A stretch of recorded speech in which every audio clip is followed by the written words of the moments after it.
All right, COVID zero, a distant memory in China as nearly 37 million people may have been infected in one day this week. Anjalee Khemlani is here with more on the explosion of cases and what China's National Health Commission is now acknowledging. Boy, it is out of control now.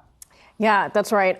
So we know, of course, that the removal of the zero COVID policies has been a problem and a concern for many, not just here, but also globally. So now what we have is China's National Health Commission admitting that at least one day this week, there were 37 million cases, blowing well past those estimates of 1 million or 3 million per day that we saw from some reports, estimating as much as maybe 3-point-something million by January. But right now what we have is a surge that is blowing well past that. The death rate, we know, is also something that we have to watch out for because China has changed what the definition is of a COVID death. So that could lead to a potential undercounting. We've had the World Health Organization officials talking about that and specifically pointing to, whether or not these numbers could match up. So World Health Organization Mike Ryan saying that he thinks, quote, "I wouldn't like to say China is intentionally not telling us what's going on." But then he also adds that the limiting diagnosis of what deaths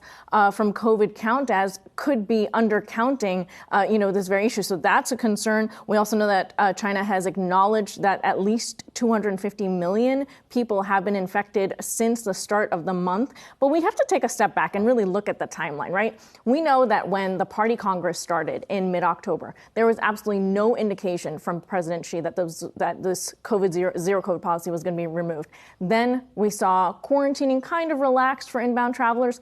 Then the real drama starts. November 25th, we see the nationwide protests erupting as a result of a deadly fire, killing more than a dozen people.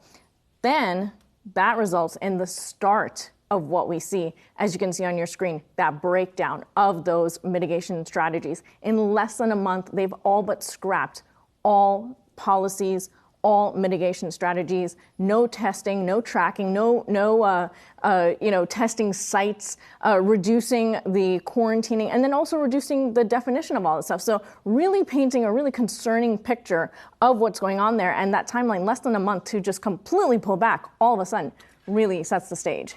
This, even if we were to believe the numbers, it seems like this is an incredible experiment and we don't know exactly where this is going to go. But are there any estimates on how bad this could get for China? Because it seems to be the opposite end of the spectrum from what they were doing 3 years ago. It is. And actually, the concern really is globally. So right now, what we know is that the global impacts are where we're waiting to see. We know that Asian countries and India, for example, right now are really ramping up, making sure that the state and local hospitals have all the oxygen they need, all the ventilators they need, all the testing and equipment available to make sure that they don't get hit with this surge next, because they also have a big population and are also typically next in the waves. The U.S. also waiting and watching anxiously. China admitting that there's the potential of a new variant to come from this surge. So that's the other headache that we all have to, stay alert about and see. They say that, the idea that the new variant could be more deadly or more contagious remains low, but the fact that there could be a new one is on the table. You can't help but wonder if there will be some type of travel restrictions in the new year. Just one theory out there. Anj, thank you. Merry Christmas to you.